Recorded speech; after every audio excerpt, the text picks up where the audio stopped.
할렐루야.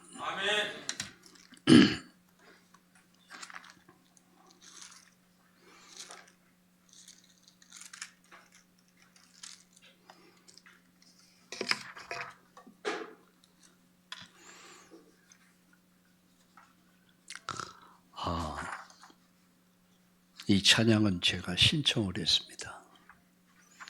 행복. 과연 무엇이 행복일까? 말씀을 준비하면서 좀 기도하면서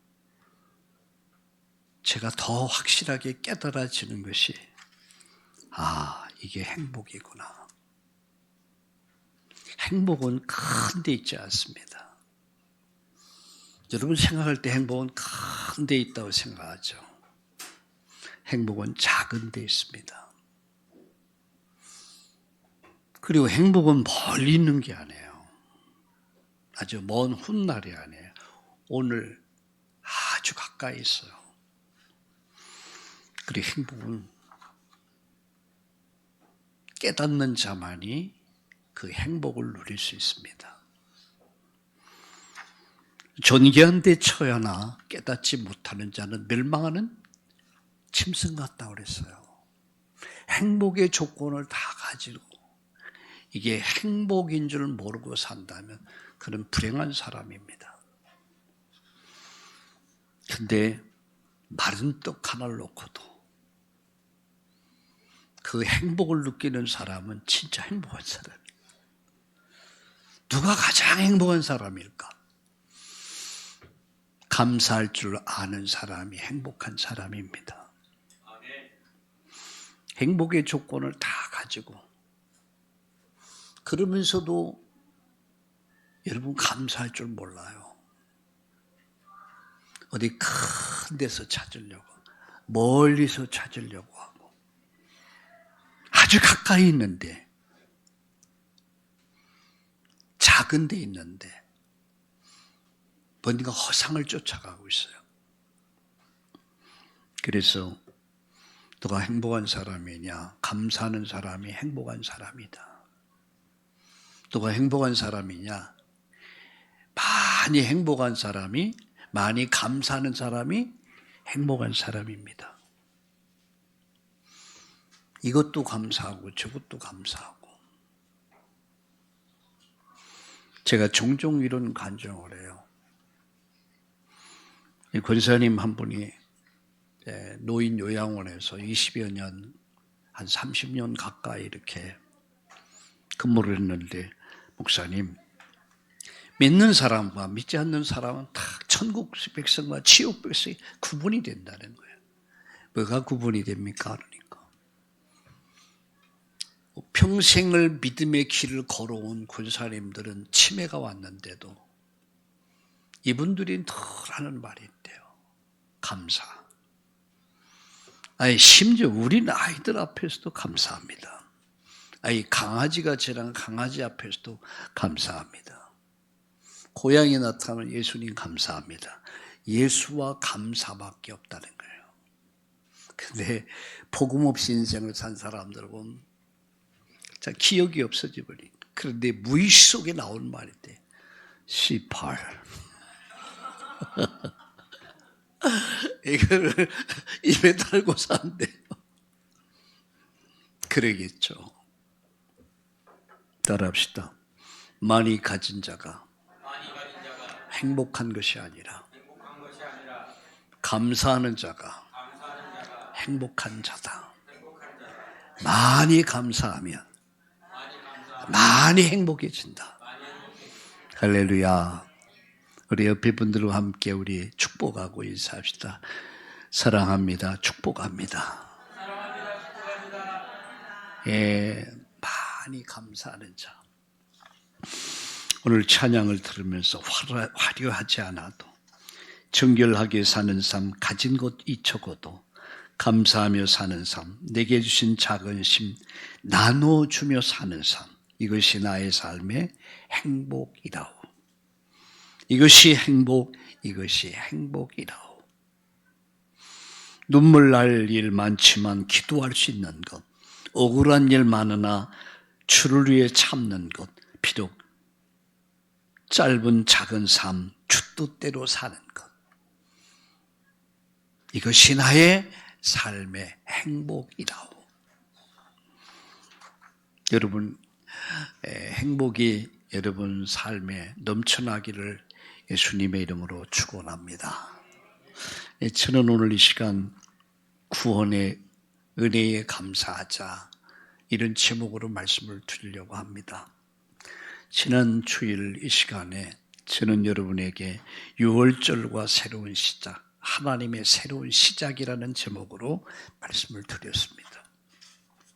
430년 모든 희망이 사라져 버렸을 때, 모든 끈을 다 놓았을 때 하나님은 결코 그 끈을 놓지 않았습니다. 나는 포기했지만, 나는 모든 것을 다 놓았지만 하나님은 붙잡아 주셨어요. 430년의 노예 생활한 그들에게 하나님은 위대한 계획을 세우셨습니다. 내가 너희들을 건져낼 것이다. 내가 너와 함께 할 것이다. 그리고 내가 너들을 가나안으로 인도할 것이다. 새로운 시작을 주신 거예요. 우리는 새로운 시작을 하는 겁니다. 날마다. 여러분, 오늘의 이 삶이 일주일 내내 하나님의 새로운 역사를 보고 체험하고 누릴 수 있기를 예수님의 이름으로 축원합니다. 그래서 이 시간은 구원의 은혜를 잊지 말라, 이런 제목으로 말씀을 드리려고 합니다. 왜 구원의 은혜를 잊지 말라 했을까? 그는 쉽게 잃어버려요. 망각의 동물이라고 그러죠. 쉽게 잃어버려. 잊지 마라. 여러분, 출애굽기는 하나님께서 이스라엘을 430년 만에 애굽에서 해방시킨 역사적 사건을 기록하고 있습니다. 그게 출애굽기입니다. 오늘 본문은 출애굽 이후에 바로 하나님께서 가나안 정복 위에 그들이 해야 할 가장 기본적인 첫 번째 게 뭐냐면 처음 난 것, 초태생을 구별해가지고 하나님께 드려, 나에게 드려라. 명령하시면서 6월절을 기억하면서 무교절을 지켜라 라고 말씀합니다. 이 말씀이 뭡니까? 구원을 기억하며 감사하면서 거룩한 삶을 추구하며 살아라. 이게 출애굽 이후에 제일 먼저 주신 말씀이에요. 구원의 은혜를 잊지 마라. 초태생을 내게 바쳐라. 내 거다. 두 번째 뭐라고 하는지 아십니까? 무교절을 지키면서 구원의 날을 기억해라. 그리고 무교병을 먹어라. 거룩한 삶을 추구해라. 이렇게 말씀하셨어요. 그래서 오늘 저는 세 가지로 말씀을 드리려고 합니다. 첫째는 처음 난 것을 하나님께 드려라. 이것은 구원받은 자의 삶입니다. 구원받은 자가 제일 먼저 할 일이 뭐냐? 초태생을 하나님께 드려라.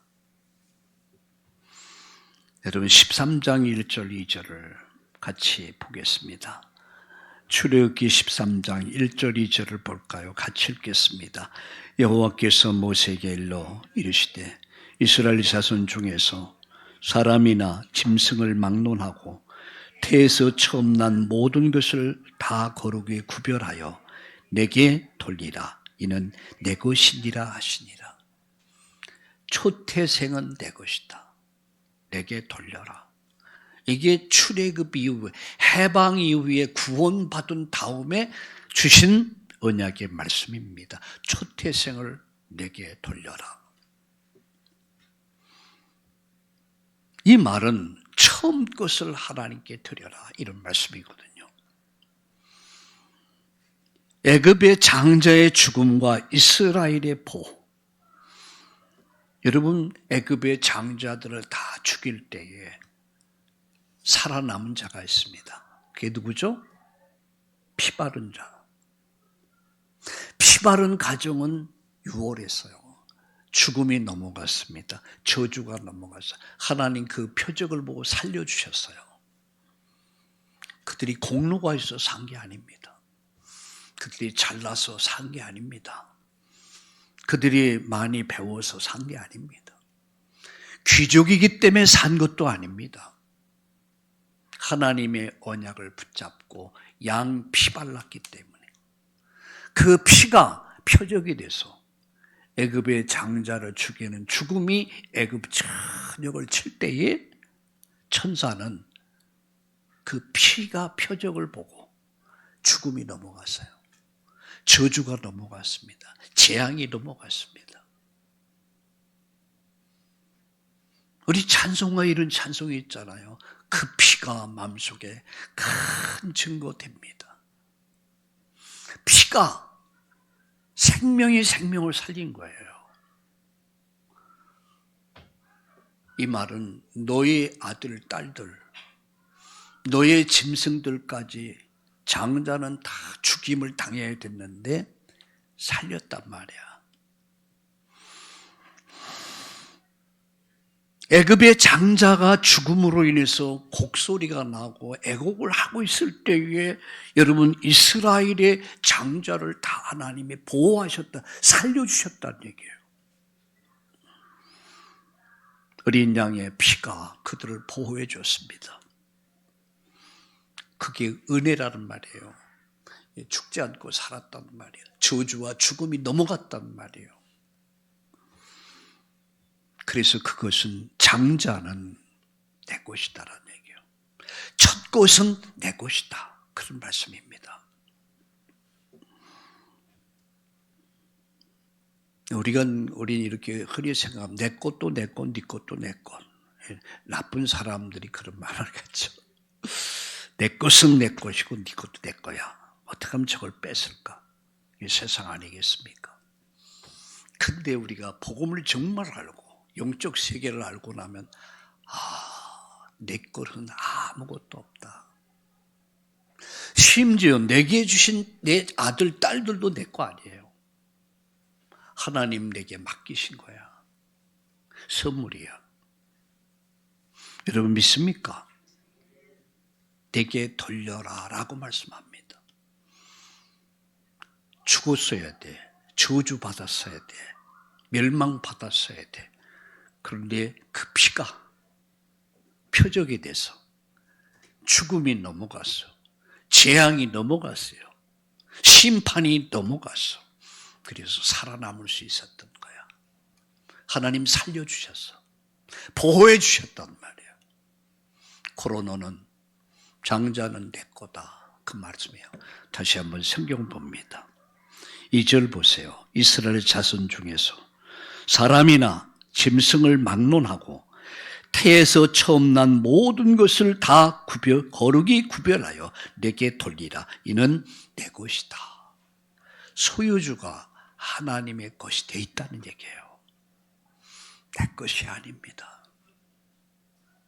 한때 저도 내 자녀는 내 것이라는 착각을 할 때가 있었어요.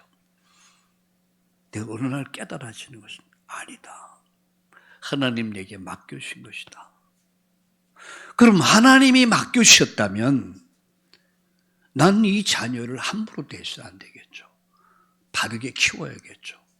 하나님이 원하시는 이 일을 이루기 위해서 바르게 키워서 이 사회와 국가에 헌신하고 세계 복음화의 그 언약 성취의 그 역사의 주역이 될 수 있도록 나는 그 역할을 하는 거예요. 거기까지야. 왜 처음 난 것을 드려야 하는가? 이것은요, 하나님의 절대 주권을 인정하는 신앙 고백입니다. 여러분, 모든 생명의 주인은 누구십니까? 하나님이에요. 내 거 아니에요.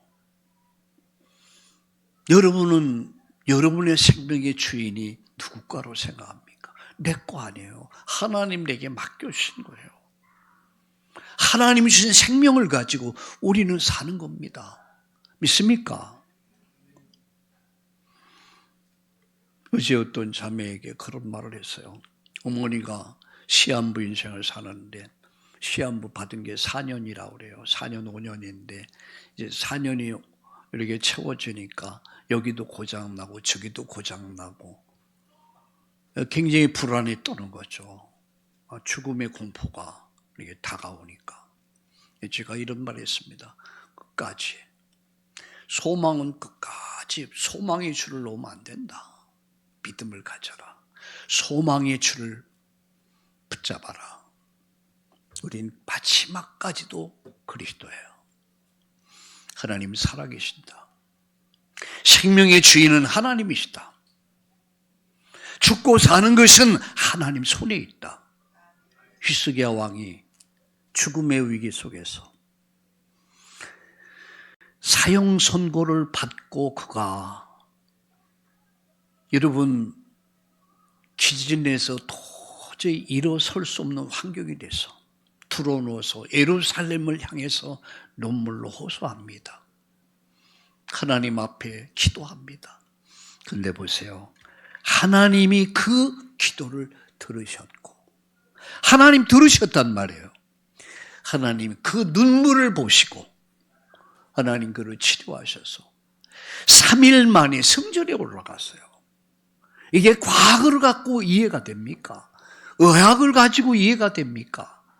이거는요, 인간의 이론, 학문, 인간의 과학, 인간의 의학을 갖고 이해될 수 없는 거예요. 우리는 하나님 능력을 믿습니다. 하나님이 절대의 주권을 믿습니다. 그 믿는 믿음만이, 믿음의 사람만이 고백할 수 있는 거. 하나님 살아계신다. 그 믿음 가져라. 그리고 어머니에게 마지막 소망의 줄을 놓지 않도록. 여러분 소망의 줄이 무너지면 다 끊어져 버리는 거예요. 하나님은 살아계신다. 할렐루야. 하나님은 살아계신다. 그분은 우리의 아버지시다. 그분은 지금도 역사하신다. 그분의 도우심을 기도하자. 할렐루야. 그분의 은혜를 기도하자. 할렐루야. 왜 처음 난 것을 드려야 합니까? 그것은요, 하나님의 주권을 인정하는 신앙 고백입니다. 우리 삶의 첫 것이 뭐죠? 우리 삶의 첫 것은 시간일 수 있습니다. 여러분, 나의 수입일 수 있습니다. 그리고 나의 자녀일 수 있습니다. 여러분, 하루의 시작은 어떻게 해야 될까요? 하나님 주권을 믿고 하루의 시작을 그분께 맡기는 것. 그게 기도입니다. 하루의 시작을 그분을 바라보면서.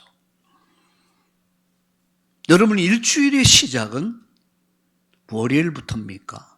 세상은 월요일부터라고 생각해요. 아닙니다. 여러분, 신앙인의 시작은 주일날입니다. 예배로 시작하는 거예요. 첫 것은 내 것이다. 하루의 첫 시간, 일주일의 첫 주일, 이렇게 소중한 겁니다. 내 것이라 생각하지 마세요. 하나님 내게 생명 주시니까, 내게 건강 주시니까 오늘을 살아있는 거예요. 여러분, 세포 하나가, 아니 우리 안에 심줄 하나, 간단한 어떤 그 세포 하나가 끊어지기만 해도 온몸이 마비가 돼버려요. 참 인간이 얼마나 연약한지 몰라요. 이런 연약한 인간을 하나님이 딱 붙잡고 계셔. 지금까지 붙잡아 주셨어. 내일도 붙잡아 주실 줄로 믿습니다. 그 하나님의 주권을 인정하는 거예요. 하루의 시작을 예배로 시작하라. 일주일의 시작을 예배로 시작하라. 나에 있어서 수입. 내게 있는 수입이 뭡니까? 그게 말라기는 이렇게 말하고 있습니다. 우리 잠깐 말라기서를 한번 볼까요? 마태복음 전에 말라기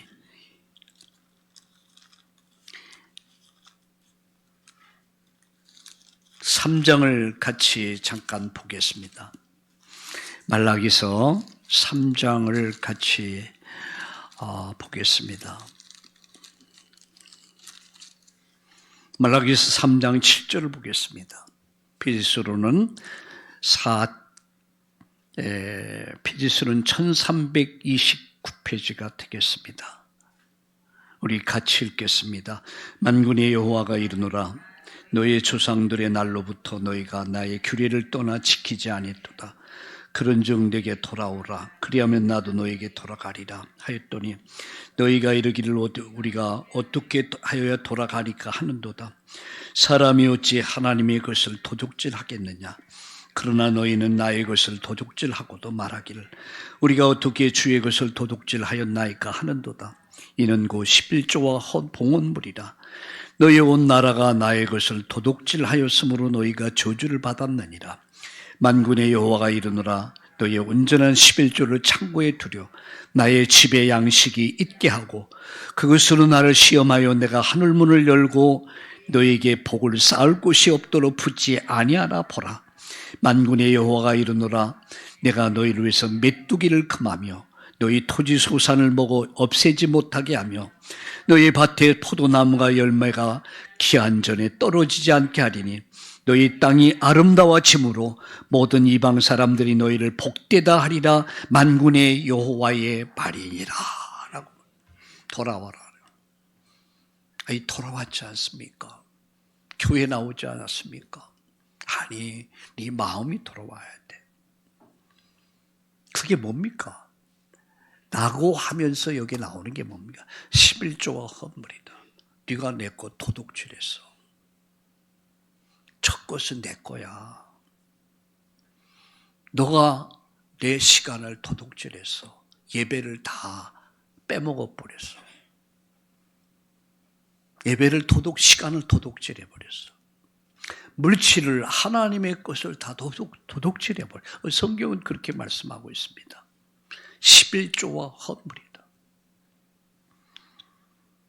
하나님은 신랄하게 말씀합니다. 내 것을 네가 도둑질했다. 제가 어릴 때요.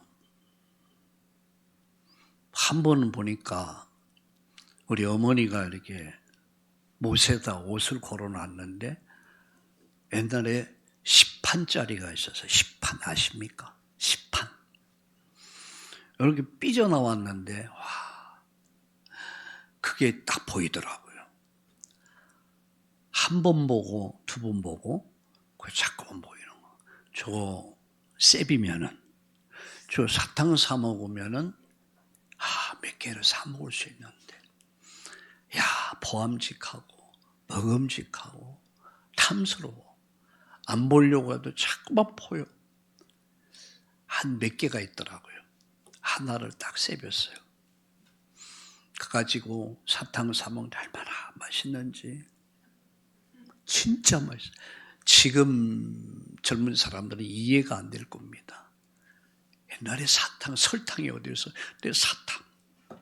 왕눈이 사탕 깨가지고 망치를 두드리 몇 개 조각 나거든요. 그거 나눠줘 가면서. 근데 문제는 그 다음서부터요. 방바닥에 돈 떨어져 있는가. 나중에는 어머니 주머니를 투지기 시작합니다. 바늘도둑이 뭐가 돼요? 소도둑이 돼요. 그러다가 어디까지 갔냐? 친구들하고 어느 가게를 털었어요. 주인이 없어요. 그래서 새 놈이 그 가게에 들어가가지고 망보고 보재기 갖고 하나 싸가지고 튀었어요. 실컷 먹고 놀아서 얼마나 행복한지. 너무너무 행복했어요. 근데 들켰어요. 어린아이가 일렀어. 저녁이 됐는데 해는 졌는데 집에 가야 되는데 도둑질하고 나서 두려워서 무서워서 그런 경험이 있습니다. 제가 이런 전과자입니다. 여러분 어느 정도였냐면 소풍날이 있잖아요. 또 운동회 날은 대목날이야. 한 서너 명이 딱 마음이 맞으니까 앞에서 막 뭐 사는 척하고 뒤에서 막 쓸어 담는 거야. 그래서 산에 올라가서 그 먹고 마시면 얼마나 재미있는지.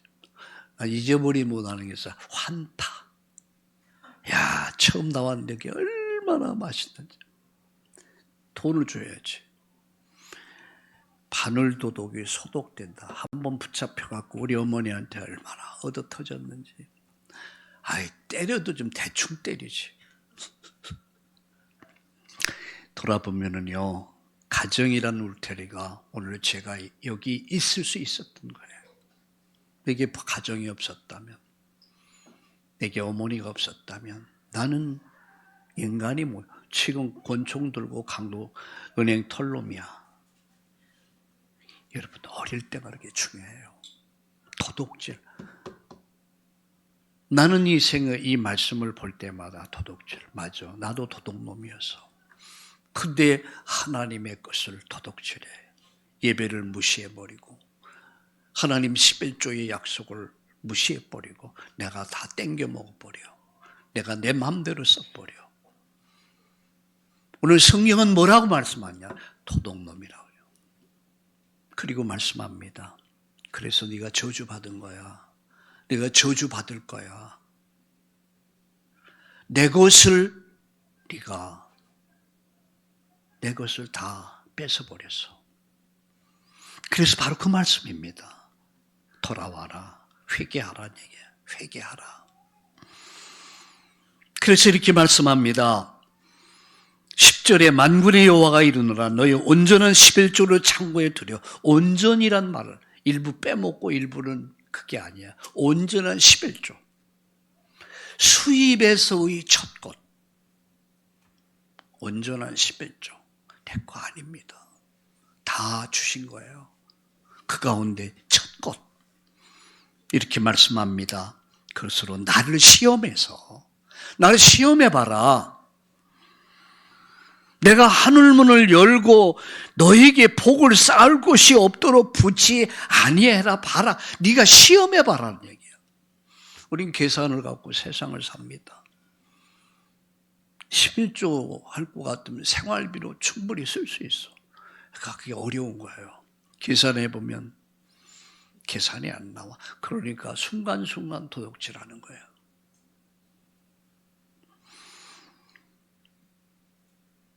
약속합니다. 내가 너를 축복하기 원하는데 네가 내 거를 다 빼가버려. 삼켜버려. 그러면서 11절 보세요. 만군의 여호와가 이르노라 내가 너희를 위해서 메뚜기를 금하며, 메뚜기 뭡니까? 가정의 행복을 갉아먹는, 배추를 갉아먹는 메뚜기같이 행복을 갉아먹고 건강을 갉아먹고 경제를 갉아먹어 메뚜기를 막아줄 것이다. 이렇게 말씀하죠. 너희 토지 소산을 먹어 없애지 못하게 하며 너희 밭에 포도나무가 열매가 너 기한 전에 떨어지지 않게. 이 말이 자식을 얘기하는 자식. 내가 붙잡아 줄 것이다. 네 자식을 내가 책임져 줄 것이다. 포도나무 열매를 떨어지지 않게 할 것이다. 그리고 여러분 12절 너희 땅이 아름다워짐으로 모든 이방인들이 너희를 복되다 하리라. 너를 복되게 할 거야. 회개하라는 얘기야. 돌이키라는 얘기예요. 여러분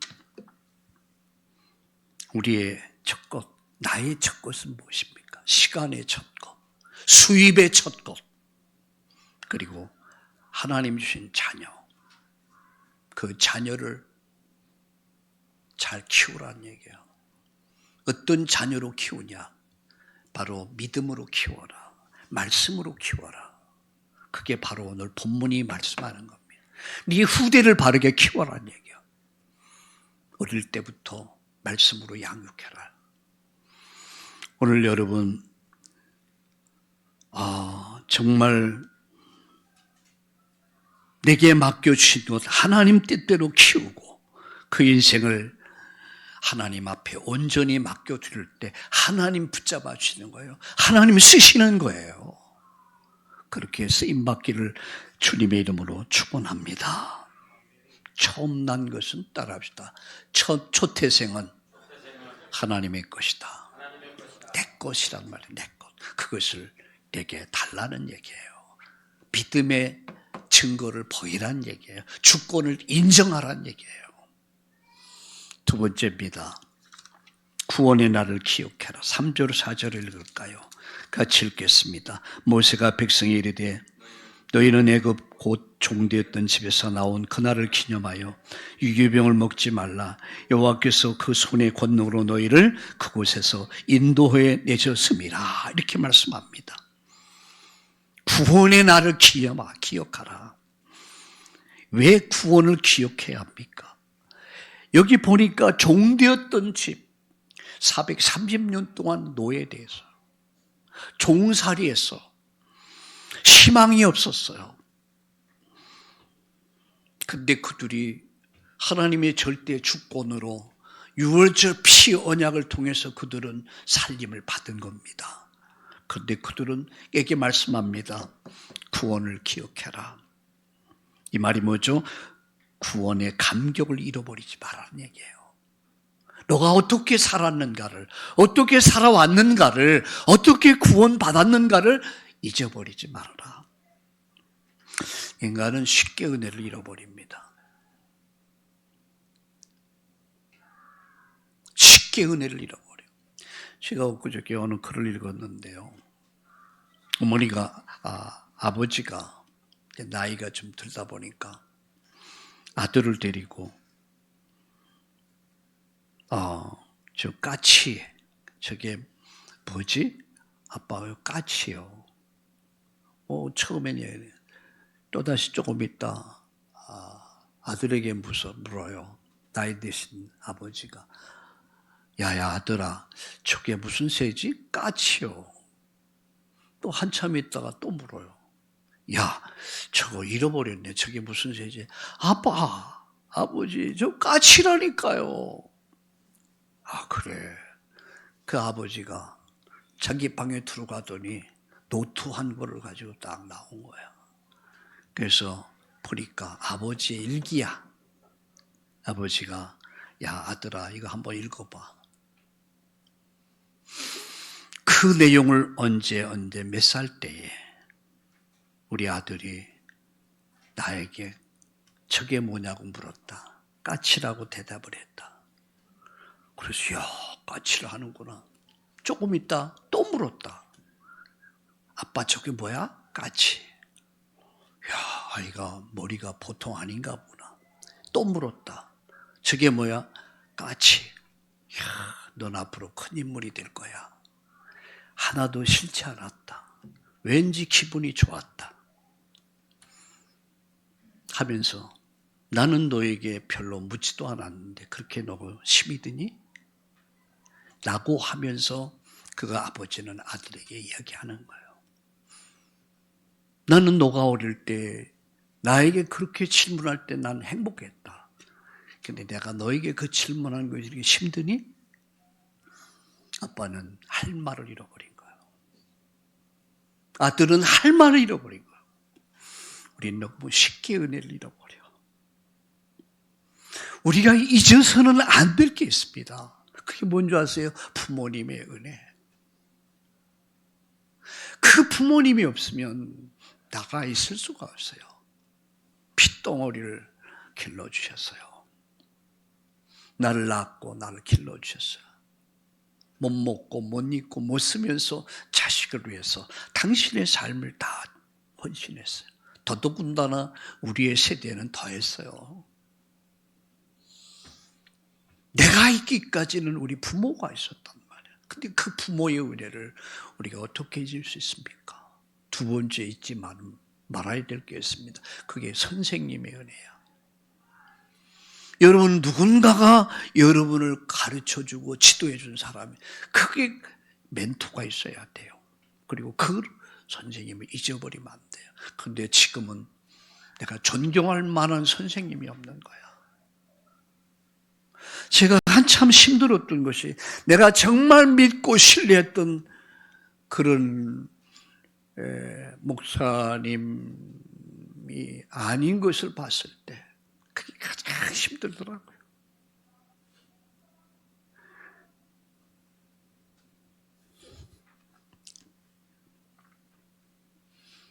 모든 게 무너지는 것 같았어요.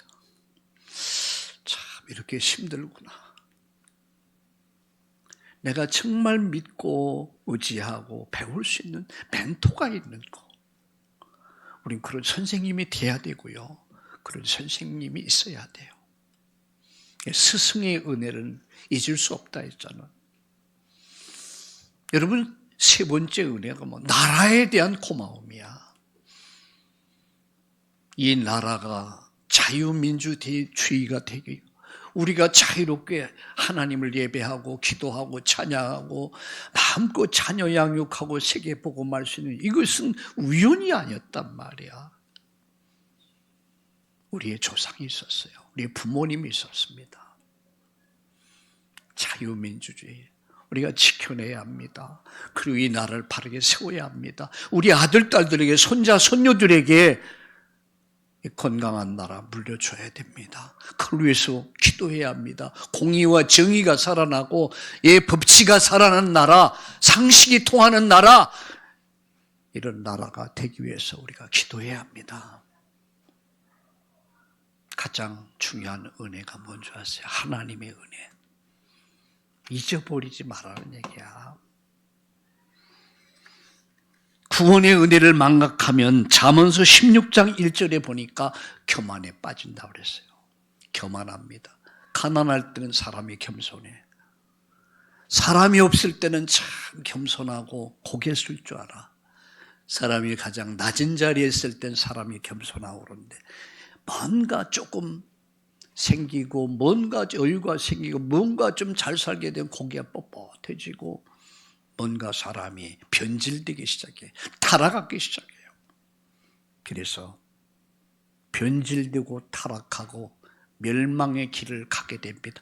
그래서 잠언서 여러분 16장 1절은 어떻게 말씀합니까? 우리 성경을 한번 찾아봅시다. 잠언서 16장 1절을 한번 찾아보세요.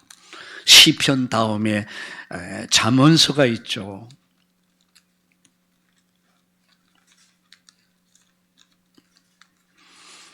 우리 잠언서 16장 여러분 1절을 같이 읽겠습니다. 같이 읽겠습니다. 마음이 경영은 사람에게서도 말의 응답은 여호와께로부터 나느니라. 그렇습니다. 우리가 교만해서는 안 되는 이유예요. 겸손, 또 겸손. 여러분, 영국이 지금 세계가 손흥민이라고 하는 축구 선수에 열광하는 이유 가운데 하나가 뭔지 겸손입니다.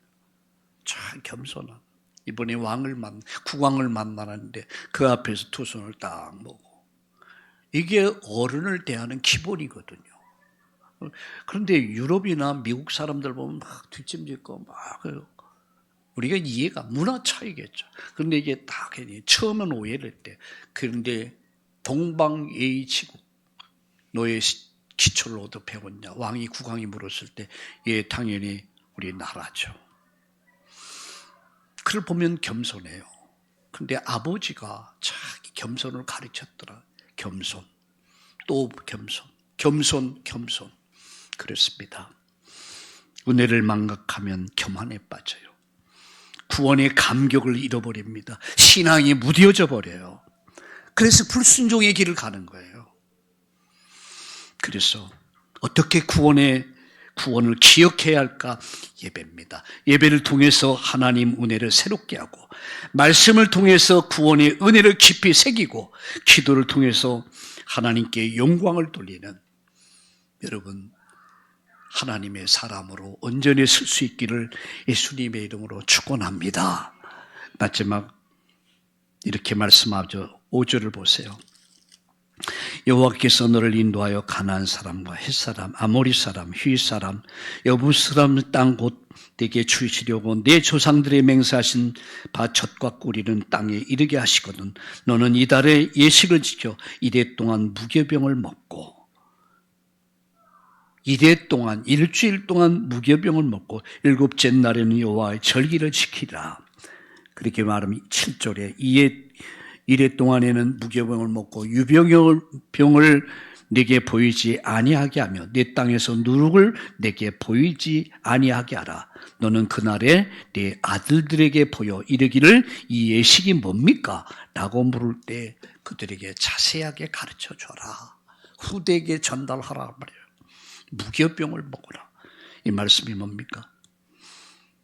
왜 누룩이 없는 빵을 먹어야 되는가? 누룩이란 말은 지금의 말로 이스트를 말합니다. 이스트. 부풀게 한단 말이죠. 이것은 무엇을 말합니까? 이것은 죄와 부패의 상징이 누룩이에요. 누룩을 넣지 말아라. 부패한 음식을 먹지 말아라. 저는 부패 음식당에 가서 늘 먹고 나면 후회를 해요. 된장찌개가 좋았을 때. 그 김치찌개가 훨씬 좋았을 때. 왜? 너무 많이 먹었어. 속에서 부패하는 것 같아. 부패한 것. 누룩 없는 빵이란 말은 부패한 것을, 그리고 죄와 부패의 상징을 말합니다.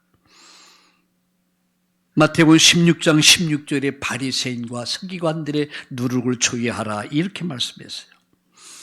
죄를 말하는 거예요. 죄. 타락을 말하는 겁니다. 방종을 말하는 거예요. 변질을 말하는 거예요. 순수하란 말이에요. 오늘의 삶에서 누룩은 무엇입니까? 고린도전서 5장 7절에 보니까 구원받은 자는 죄의 습관과 과거의 삶에서 떠나야 된다. 마치 이스라엘 백성들이 애굽에서 떠났듯이.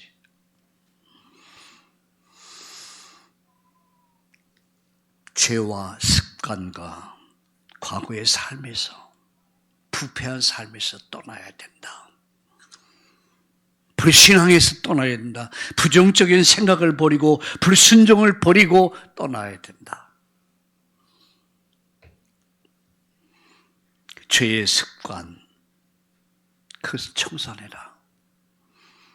세상의 가치관을 버리고 하나님 말씀을 따라 살아라. 그래서 거룩한 삶을 지향하고 거룩한 삶을 살아가는 민족이 되어야 된다. 지금 그것을 출애굽 직후에 바로 하신 말씀, 초태생을 드려라. 그건 내 거야. 평생. 두 번째 뭡니까? 구원의 날을 기억해라. 은혜로, 너희가 구원받은 것은 은혜로 된 것이다. 그걸 잊지 말아라. 그러면서 말씀합니다. 무교병을 먹어라. 누룩 없는 떡을 먹어라. 며칠이요? 일주일 동안. 자, 말씀 마칩니다. 오늘 내가 이 말씀을 통해서 내게 적용해야 할 게 뭡니까? 이 말씀을 통해서 주시는 교훈이 무엇입니까? 저는 세 가지로 요약했습니다. 첫 것은 하나님의 것이다. 첫 것은 하나님 것임을 인정해라. 삶의 중요한 것을 하나님께 드려. 네 거 아니야, 내 거야. 그런데 네가 고집하고 있잖아. 첫 것은 내 거야. 시간의 첫 것, 수입의 첫 것, 그리고 여러분 내 자녀들 나에게 맡겨진 거예요. 하나님의 쓰심에 합당한 인물로 만들어 드리는 거예요. 쓰시는 것은 하나님이 하시는 거예요. 두 번째 결론입니다. 구원의 날을 기억해라. 이 말이 뭐죠? 하나님 은혜를 잊지 말아라. 평생 겸손한 마음을 가져라. 할렐루야. 그리고 세 번째는 뭡니까? 죄를 버리고 불신앙, 불순종, 부정적인 말을 버리고 습관을 버리고 거룩한 삶을 살아라. 과거의 죄에서 떠나 깨끗한 신앙생활, 하나님의 구원을 기억하고 감사하면서 우리 찬양했잖아요. 은혜, 행복이라는 찬양. 화려하지 않아도 정결하게 하는 삶, 정결하게 사는 삶, 가진 것이 없어도 적어도 감사하며 사는 삶. 이것이 나의 행복이다. 많이 감사합시다. 많이 가진 자가 행복한 것이 아니라 많이 감사하는 자가 행복한 것이라는 사실을 깨닫고 여러분 많이 이번 주간도 감사합시다. 우리 옆에 분들과 이렇게 축복합시다. 함께 할 수 있어서 감사하고 행복합니다. 아멘. 하나님 감사합니다. 구원의 은혜를 평생 잊지 않고 감사하며 거룩한 삶을 추구하며 살게 하여 주옵소서. 하나님의 돕는 은혜가 오늘 여기 함께한 우리 참다운 가족들이 함께하여 주옵소서. 오늘 용인에서 전주에서 인터넷으로 함께하는 우리 지체들 모두에게 하나님의 돕는 은혜가 오늘 이 시간도 이번 주간도 함께 하시고 이끄시고 인도하여 주시옵소서. 감사와 감격이 넘쳐나는 삶이 되게 해 주옵소서. 가정에서 직장에서 사업터에서 언제나 하나님 섬기는 자로 살게 하시고 겸손히 섬기면서 하나님의 나라 이루어가는 그런 멋진 제자로 살게 하여 주시옵소서. 예수님의 이름으로 감사하며 기도드리옵나이다. 아멘.